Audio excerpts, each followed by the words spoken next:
नमस्कार, स्वागत है आप सभी का संसद टीवी पर। आप देख रहे हैं आज की खबर। आपके साथ मैं हूं दीक्षा कोहली। अगले आधे घंटे में होगी देश और दुनिया की हर जरूरी खबर। राज्यों की सुर्खियों और मौसम के हाल पर भी डालेंगे नजर। शुरुआत करते हैं हेडलाइंस के साथ। वायुसेना के बेड़े में शामिल स्वदेशी हल्का लड़ाकू हेलीकॉप्टर प्रचंड। राजनाथ सिंह ने भरी उड़ान। रक्षा मंत्री ने कहा, आत्मनिर्भर भारत के लक्ष्य की दिशा में बड़ी उपलब्धि।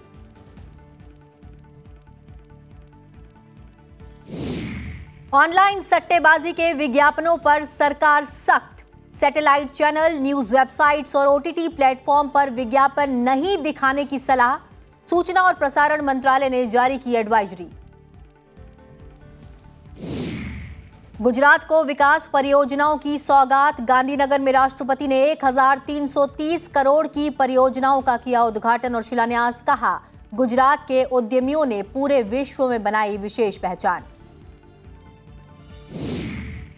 चिकित्सा क्षेत्र में स्वीडन के स्वांते पाबो को 2022 का नोबेल पुरस्कार। नोबेल कमेटी ने की पुरस्कार की घोषणा।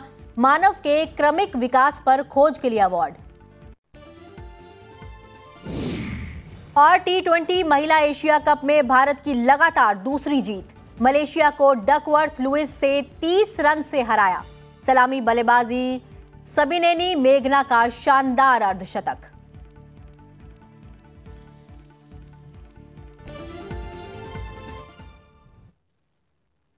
और अब नजर डालते हैं कुछ अन्य मुख्य समाचारों पर। 6 राज्यों की रिक्त 7 विधानसभा सीटों पर 3 नवंबर को उपचुनाव होगा। चुनावों की अधिसूचना 7 अक्टूबर को जारी होगी। मतों की गिनती 6 नवंबर को होगी। सुप्रीम कोर्ट ने कहा है कि अनुकंपा के आधार पर नियुक्ति कोई अधिकार नहीं बल्कि रियायत है और ऐसी नियुक्ति का उद्देश्य प्रभावित परिवार को अचानक आए संकट से उबारने में मदद करना है। प्रधानमंत्री ने रेल कर्मचारियों के लिए वित्तीय वर्ष 2021-22 के वास्ते 78 दिन के उत्पादकता आधारित बोनस को मंजूरी दे दी है। इस फैसले से रेलवे के 11,27,000 से अधिक कर्मचारियों को लाभ होगा। रेल मंत्री अश्विनी वैष्णव ने कहा कि देश भर के कम से कम 200 रेलवे स्टेशनों का आधुनिक सुविधाओं से कायाकल्प किया जाएगा। महाराष्ट्र के औरंगाबाद रेलवे स्टेशन पर कोच रखरखाव कारखाने के शिलान्यास समारोह में उन्होंने ये टिप्पणी की। टाटा के स्वामित्व वाली एयर इंडिया ने त्योहारी सीजन की शुरुआत के बीच घरेलू उड़ानों में यात्रियों के खाने पीने के लिए नया मेन्यू पेश किया है। भदोही जिले के औराई थाना क्षेत्र में एक दुर्गा पूजा पंडाल में हैलोजन लाइट के अधिक गर्म होने के कारण लगी आग में 3 बच्चों सहित 5 लोगों की मौत हो गई, जबकि हादसे में 64 अन्य लोग घायल हुए हैं। अधिकारियों ने सोमवार को ये जानकारी दी है। विदेश मंत्री एस जयशंकर इस महीने की 5 तारीख से 11 तारीख तक न्यूजीलैंड और ऑस्ट्रेलिया की यात्रा पर रहेंगे। वे पहली बार न्यूजीलैंड यात्रा पर जा रहे हैं। ईरान के सर्वोच्च नेता ने देश में प्रदर्शनों पर पहली टिप्पणी में हिंसा की निंदा करते हुए इसे अस्वाभाविक व गैर ईरानियों द्वारा नियोजित करार दिया है। संयुक्त राष्ट्र की मानवीय सहायता एजेंसी ने आगाह किया है कि पाकिस्तान में बाढ़ से प्रभावित लगभग 57 लाख लोगों को अगले 3 महीनों में गंभीर खाद्य संकट का सामना करना होगा। पृथ्वी की परिक्रमा कर रहे उपग्रह मानवता की अत्यावश्यक सेवाएं करते हैं। हम इंटरनेट के माध्यम से उनसे जुड़ते हैं। वे मैपिंग और जीपीएस में मदद करते हैं और वे जलवायु परिवर्तन पर नजर रखने के साथ साथ अन्य काम भी करते हैं। और अब खबरें विस्तार से। भारतीय वायुसेना ने देश में विकसित हल्के लड़ाकू हेलीकॉप्टर को औपचारिक रूप से बेड़े में शामिल कर लिया है। इससे वायुसेना की ताकत में और वृद्धि होगी, क्योंकि ये बहुउपयोगी हेलीकॉप्टर कई तरह की मिसाइल दागने और हथियारों का इस्तेमाल करने में सक्षम है। जोधपुर में आयोजित कार्यक्रम के दौरान रक्षा मंत्री राजनाथ सिंह और वायुसेना प्रमुख air chief marshal V R Chaudhari की उपस्थिति में 4 हेलीकॉप्टर्स को वायुसेना के बाड़े में शामिल किया गया है। इस मौके पर रक्षा मंत्री ने कहा कि ये एक महत्वपूर्ण क्षण है जो रक्षा उत्पादन में भारत की क्षमता को दर्शाता है। लाइट कॉम्बैट हेलीकॉप्टर को सार्वजनिक उपक्रम हिंदुस्तान एरोनॉटिक्स लिमिटेड ने विकसित किया है और इसे ऊंचाई वाले इलाकों में तैनात करने के लिए विशेष तौर पर डिजाइन किया गया है।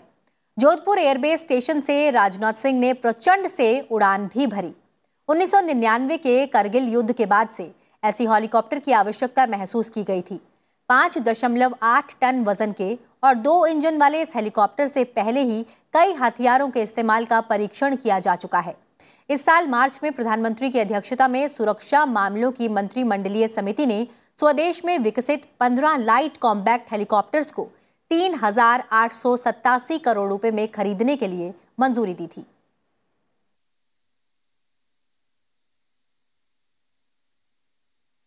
इसके नाम के साथ भले ही लाइट वर्ड जुड़ा हुआ है, लेकिन मैं समझता हूं इसका काम बहुत ही हैवी है।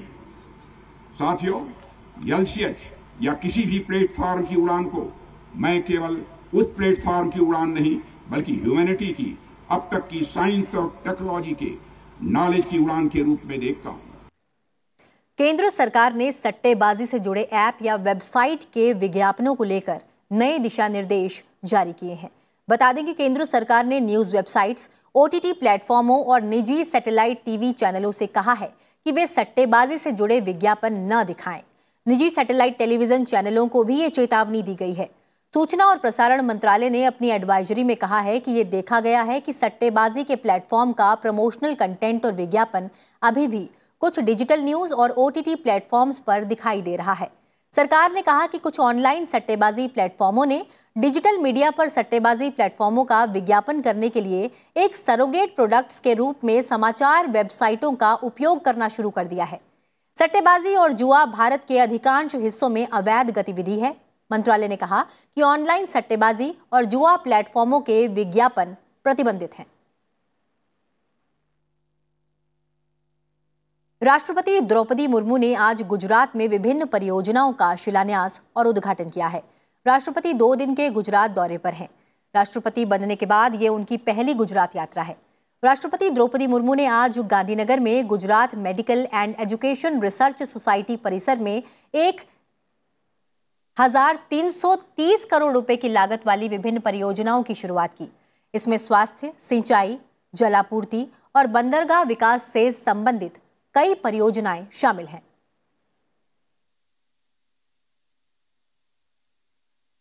गुजरात के लोगों में एंटरप्राइज और इनोवेशन की संस्कृति है। आज ministry of ports, shipping and waterways द्वारा संचालित दीनदयाल पोर्ट कांडला पर विभिन्न परियोजनाओं की आधारशिला रखकर मुझे प्रसन्नता हुई है। इससे पहले राष्ट्रपति द्रौपदी मुर्मू साबरमती आश्रम गई। महात्मा गांधी को पुष्पांजलि अर्पित कर प्रार्थना की। उन्होंने आश्रम में अतिथि पुस्तिका में लिखा कि उन्हें यहां आकर अवर्णनीय श्रद्धा, गहन शांति और प्रेरणा के संचार का अनुभव हुआ। राष्ट्रपति ने राष्ट्रपिता महात्मा गांधी के जीवन एवं स्वतंत्रता संघर्ष को दर्शाने वाली प्रदर्शनी भी देखी। उन्होंने साबरमती पुनर्विकास परियोजना के मॉडल का अवलोकन किया और आश्रम में चरखा भी चलाया।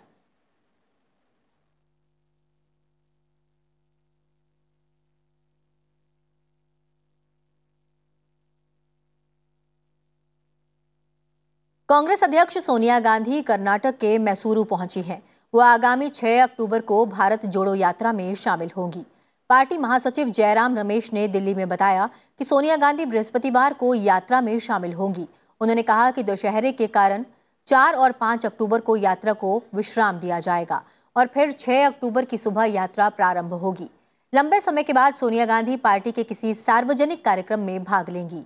स्वास्थ्य कारणों के चलते वे पिछले कुछ चुनावों में प्रचार भी नहीं कर सकी हैं। इन दिनों यात्रा कर्नाटक में है। यात्रा का समापन अगले साल की शुरुआत में कश्मीर में होगा। इस यात्रा में कुल 3,570 किलोमीटर की दूरी तय की जाएगी।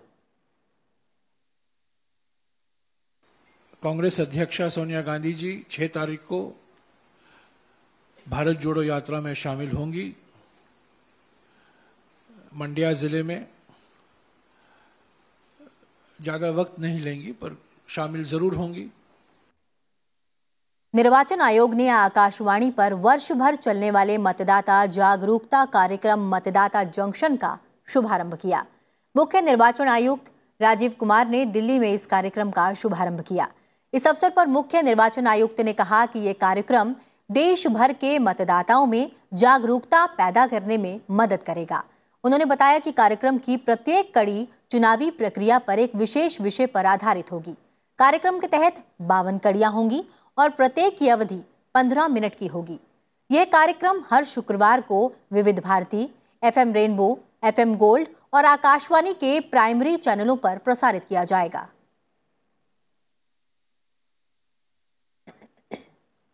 ऑल इंडिया रेडियो की आवाज़ आपके साथ में जुड़ रही है। तो ये जो 52 एपिसोड्स का कार्यक्रम बनाया गया है, ये निश्चित रूप से हमारे सभी वोटर्स को जोड़ेगा और इसमें सभी भाषाओं में हम लोग जाएंगे, जिससे कि अगर शहरी कार्यक्रम की व्यस्तता में अगर सुबह में FM सुन रहे हैं तो वहाँ पर भी ये सब बात सुनने का मौका मिले। लोकसभा अध्यक्ष ओम बिरला ने आंध्र प्रदेश के नेल्लोर में सोमा टेक्निकल ट्रेनिंग इंस्टीट्यूट में ग्रामीण युवाओं के लिए drone pilot training, paramedical training और ड्राइविंग स्कूल का उद्घाटन किया। इस मौके पर उन्होंने कहा कि युवाओं का कौशल विकास देश के विकास में अहम उत्प्रेरक है। लोकसभा अध्यक्ष आंध्र प्रदेश के नेल्लोर में स्वर्ण भारत ट्रस्ट के समारोह में शामिल हुए। उन्होंने कहा कि ट्रस्ट ने ग्रामीण क्षेत्र के अनाथ और वंचित वर्ग के बच्चों और युवाओं की शिक्षा और कौशल विकास के लिए अभिनव पहल की है। भवन निर्माण से लेकर IT और मोटर ड्राइविंग से ड्रोन उड़ाने तक अनेक ट्रेड्स में ग्रामीण युवाओं में कौशल विकास हो रहा है, जो उन्हें स्वरोजगार से जोड़ आत्मनिर्भर बनाने का अनुकरणीय प्रयास है। जो ट्रेड वर्तमान समाज में जिनकी आवश्यकता है, जिनकी डिमांड रोजगार के लिए कहीं ना कहीं देश के अंदर और देश के बाहर जिनकी डिमांड है, उनको ग्रामीण स्वरोजगार के माध्यम से सेल्फ हेल्प खड़ा करना, स्वरोजगार के माध्यम से खड़ा करने का काम भी इस ट्रस्ट ने बेहतरीनी से किया। लोकसभा अध्यक्ष ओम बिरला नेल्लोर में पूर्व उपराष्ट्रपति M वेंकैया नायडू के सम्मान में आयोजित कार्यक्रम में भी शामिल हुए।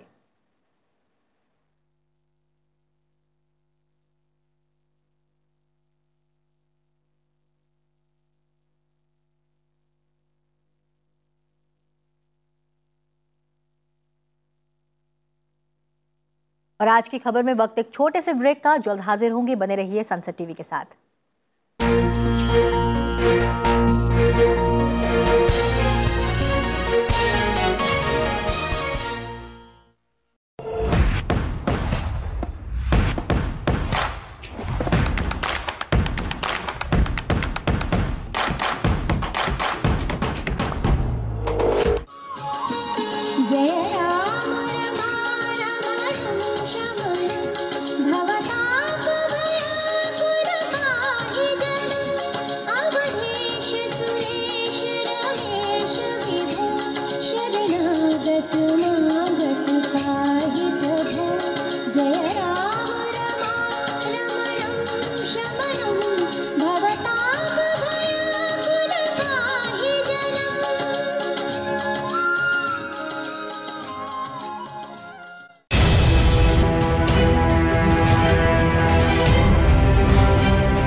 अल्जाइमर डिजीज़ दिमाग की एक ऐसी बीमारी है जो उम्र के साथ आती है और जिसमें सबसे पहला लक्षण जो होता है याददाश्त का जाना। अल्जाइमर डिजीज़ मस्तिष्क से संबंधित समस्या है। इसको समय पे पहचानना आवश्यक है क्योंकि इसका इलाज शुरुआती दौर में ही हो पाता है। क्या है अल्जाइमर बीमारी के लक्षण, कारण और समाधान? जानने के लिए देखिए हेल्दी इंडिया सिर्फ सनसेट टीवी पर।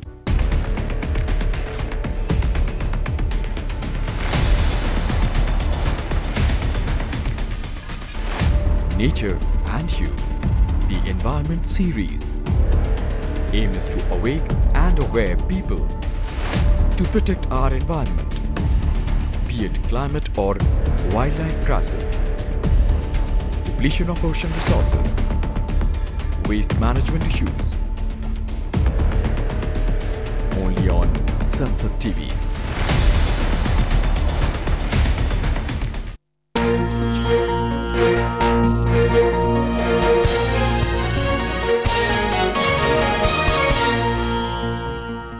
ब्रेक के बाद स्वागत है आप सभी का। आप देख रहे हैं आज की खबर। बढ़ते हैं आगे और बात करते हैं राज्यों से जुड़ी हुई खबरों की।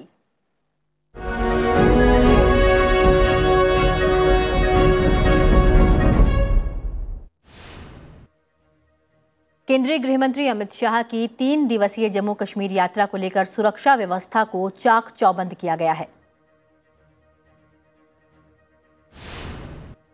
हिमाचल प्रदेश के मुख्यमंत्री जयराम ठाकुर, केंद्रीय मंत्री अनुराग ठाकुर और बीजेपी अध्यक्ष जेपी नड्डा ने एम्स बिलासपुर के उद्घाटन और एक सार्वजनिक रैली के लिए प्रधानमंत्री मोदी की 5 अक्टूबर की यात्रा की व्यवस्था का निरीक्षण किया। पंजाब विधानसभा में भगवंत मान के नेतृत्व वाली सरकार ने विश्वास मत हासिल कर लिया। इससे पहले विश्वास प्रस्ताव पर चर्चा करते हुए आप के विधायकों ने बीजेपी पर निशाना साधा। 6 महीने पुरानी सरकार को गिराने का आरोप लगाया गया। उत्तराखंड मुख्यमंत्री पुष्कर सिंह धामी ने काशीपुर के उदयराज हिंदू इंटर कॉलेज में प्रधानमंत्री आवास योजना शहरी के तहत EWS आवासीय परियोजनाओं की आधारशिला रखी। इसके तहत 9 आवासीय परियोजनाओं का शिलान्यास किया गया है, जिसमें 7,776 मकान बनेंगे, जो सितंबर 2024 तक पूरे होंगे। उत्तर प्रदेश के पूर्व मुख्यमंत्री और समाजवादी पार्टी के नेता Mulayam Singh Yadav critical care unit में भर्ती हैं। उनका इलाज विशेषज्ञों की एक व्यापक टीम द्वारा किया जा रहा है। हरियाणा के मुख्यमंत्री मनोहर लाल खट्टर और उप मुख्यमंत्री दुष्यंत चौटाला ने हरियाणा में निवेश और व्यापार के संबंध में दुबई में शराफ समूह के चेयरमैन के साथ बैठक की।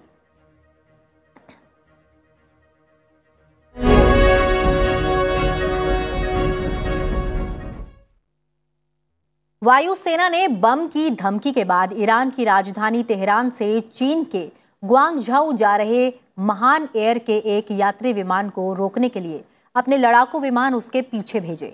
घटना सुबह उस समय हुई जब उड़ान संख्या W581 भारतीय वायु क्षेत्र के ऊपर से गुजर रही थी। W581 में बम की धमकी की सूचना मिलने के बाद भारतीय लड़ाकू विमानों ने सुरक्षित दूरी पर इस उड़ान का पीछा किया। ईरान में पंजीकृत एक विमान में उस समय बम होने की सूचना मिली थी जब वह भारतीय हवाई क्षेत्र से गुजर रहा था। वायुसेना के लड़ाकू विमानों को तुरंत संबंधित उड़ान की दिशा में रवाना किया गया, जो सुरक्षित दूरी पर उसका पीछा करते रहे। बाद में वायुसेना ने पुष्टि की कि चीन जाने वाली महान एयर फ्लाइट, जिसमें बम का खतरा था, विमान अब भारतीय हवाई क्षेत्र से बाहर है।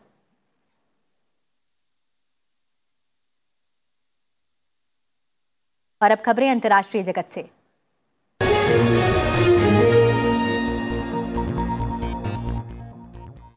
चिकित्सा के क्षेत्र में इस साल का नोबेल पुरस्कार मानव के क्रमिक विकास पर खोज के लिए स्वीडिश वैज्ञानिक स्वेंते पैबो को देने की घोषणा की गई है। पुरस्कार समिति ने कहा कि उनकी इस खोज ने हमारी प्रतिरक्षा प्रणाली पर और हमें मानव की विलुप्त प्रजातियों की तुलना में अनूठा बनाने वाले कारकों पर महत्वपूर्ण अंतर्दृष्टि उपलब्ध कराई है। नोबेल कमेटी के सचिव थॉमस पर्लमैन ने स्टॉकहोम, स्वीडन के कैरोलिंस्का इंस्टीट्यूट में इस पुरस्कार के विजेता की घोषणा की। पैबो के पिता सुने बर्गस्टॉम को भी 1982 में चिकित्सा का नोबेल पुरस्कार मिला था। पैबो ने आधुनिक मानव और मनुष्य से काफी मिलती जुलती विलुप्त प्रजातियां निएंडरथल एवं डेनिसोव्स के जीनोम की तुलना करने के लिए नई तकनीक विकसित करने में अनुसंधानकर्ताओं का नेतृत्व किया। पुरस्कार के रूप में विजेता को करीब 1 करोड़ स्वीडिश क्रोना दिया जाएगा।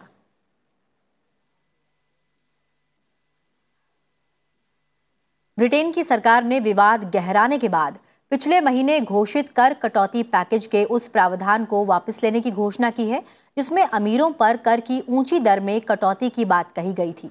ब्रिटेन के वित्त मंत्री क्वासी क्वार्टिंग ने कहा कि वो 1.5 लाख पाउंड से अधिक आय पर 45% की दर से आयकर लगने के प्रावधान को नहीं हटाएंगे। इस कर कटौती को अगले साल अप्रैल से लागू किया जाना था।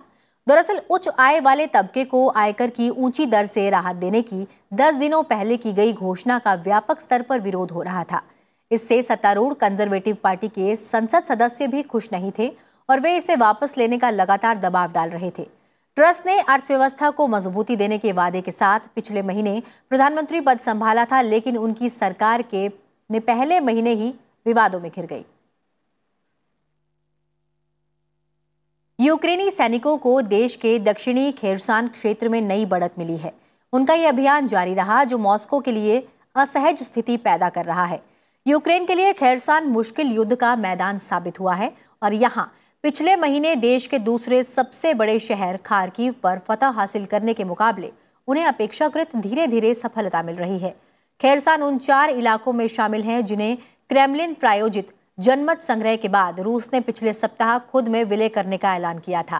क्रेमलिन नियंत्रित संसद के निचले सदन इसकी पुष्टि की जानी है, जिसके बाद ये प्रस्ताव उच्च सदन में जाएगा।